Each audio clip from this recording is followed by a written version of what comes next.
uylarga mehmon kelishini bilib qolishinglar bilan darrov shu somsalarni tayyorlashga kirishinglar. Chunki judayam tez tayyor bo'ladi, og'izda erib ketadigan ajoyib somsalar bo'ladi. Bismillahirrohmanirrohim deb ishimizni boshlaymiz. Ko'rib turganinglardek, idishimizga 100 gram o'simlik yog'i soldim, 200 gram eritilgan margarin, 300 gram qatiq qo'shamiz, 100 gram mayonez soldim. Agar mayonez bo'lmasa 400 gram qatiq qo'shsanglar ham bo'ladi. Bitta dona tuxumni sarig'ini olib qo'yamiz, oqini qo'shib yuboramiz xamiriga. 10 gram tuz qo'shamiz, 12 gram razlixisil qo'shamiz. Agar razlixisil bo'lmasa, sodidan foydalansanglar ham bo'ladi. Bitta choy qoshiqda qo'shib yuboringlar. Hammasini bir xil bo'lguncha yaxshilab aralashtirib tashlab, 3 stakan un solamiz boshlanishiga. Oldin lopata bilan aralashtirib, quyuqroq holatga keltirib olamiz. Hamma unni har doimgidek birdaniga qo'shib yuborishimiz kerak emas.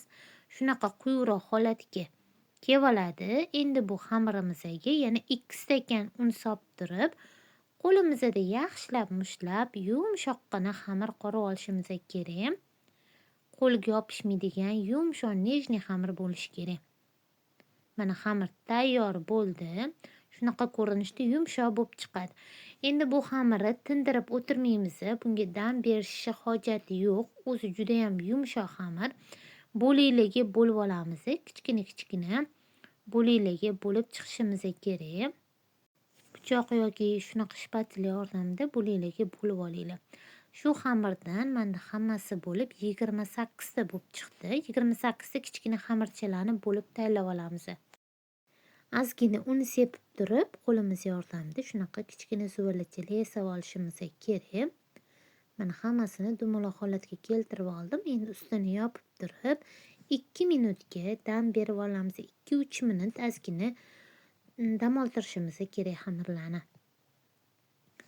Xamir damaguncha mana qiymasini tayyorlab oldim. 200 gram qiymaga bitta dona kattaroq kartoshka, bitta dona kattaroq piyozni qirg'ichcha mayda tishidan o'tkazib, tuzlarini qo'shib aralashtirib tayyorlab qo'ydim. Juda ham zo'r bo'ladi.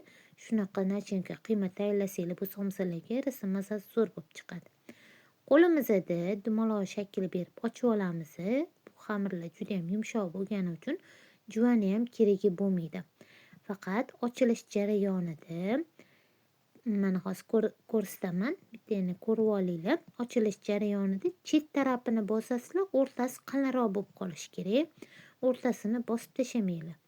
Ikkita yonini ustiga ustini tushiramiz. Shunda past tarafi ham 2 qavat bo'ladi qalinligi. Shuning uchun o'rtasini kamroq bosinglar, chet taraflarini yuqoriroq qilinglar. Shu ko'rinishda hamma somsalarni tugib chiqamiz. Aziz kuzatuvchilarim, videolarim sizlarga manzur bo'layotgan bo'lsa, like bosishni unutmanglar, menga obuna bo'linglar, qo'llab-quvvatlab videolarimni oxirigacha ko'rishinglarni iltimos qilib qolardim.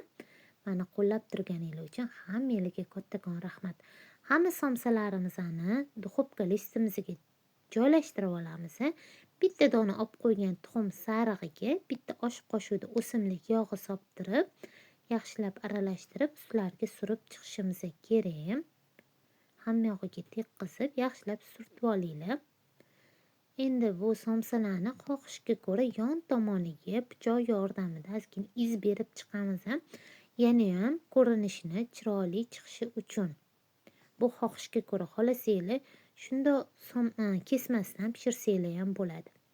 Kattaroq tomonni o'ziga men oq kunjutdan, oq sedanadan sepib oldim. Yana ham chiroyli bo'ladi. Endi bu somsalarni 200 gradusda yarim soat atrofida pishirib olamiz. Mana somsalarimiz tayyor bo'ldi. Ko'rinishlari ham juda ham chiroyli bo'ladi. Mazasiga gap yo'q, albatta qilib ko'ringlar. Chunki og'izda erib ketadigan juda ham pisochniy mazali somsalar bo'lib chiqadi. Ayniqsa yosh katta insonlarga juda ham manzur bo'ladi.